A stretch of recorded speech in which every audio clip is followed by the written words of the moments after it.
Hello friends, welcome to my channel CM cooking vlogs. Actually entrance అయిపోయిన తర్వాత గుడిలోనికి వెళ్ళే ముందు గేటు ముందు ఇట్లా ఒక వినాయక స్వామి గుడి ఒకటను శివుడి విగ్రహం ఒకటి ఇక్కడ కనపడింది. సో మీరు చూసి దర్శించుకుంటారు, వచ్చినప్పుడు చూస్తారని చెప్పేసి వీడియో తీశాను.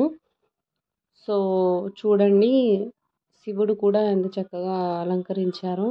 అక్కడ దుర్గామాత, ఆంజనేయ స్వామి, ఇంకొంత అమ్మవార్లు, నాగమ్మ తల్లి వీళ్ళందరూ ఉన్నారు. యాక్చువల్లీ ఇక్కడ ఒక చెట్టు కనిపిస్తుంది కదా, ఆ చెట్టుకు ఒక ప్రత్యేకత ఉంది అనమాట. ఏంటి అంటే ముడుపులు కడితే కోరికలు నెరవేరుతాయని చెప్పేసి. సో ఇది ఆ చెట్టు అయిపోయిన తర్వాత పక్కనే గేట్ అనమాట, ఎంట్రన్స్ మనకి లోనకి స్వామివారి దగ్గరికి. సో ఎంట్రన్స్ మొత్తం నేను వీడియో తీశాను. సో వ్యూ అనేది బాగుందని చెప్పేసి. సో పక్కన గ్రిల్స్లోంచి ఇంకొక విగ్రహం కూడా చూపించాను, చూడండి. ఈజీగా కనుక్కోవచ్చు ఎక్కడున్నాము అంటే వెంకటేశ్వర స్వామి గుడిలోని. సో ఆ స్వామి విగ్రహం చూడబడేది అన్నదాన సత్రం.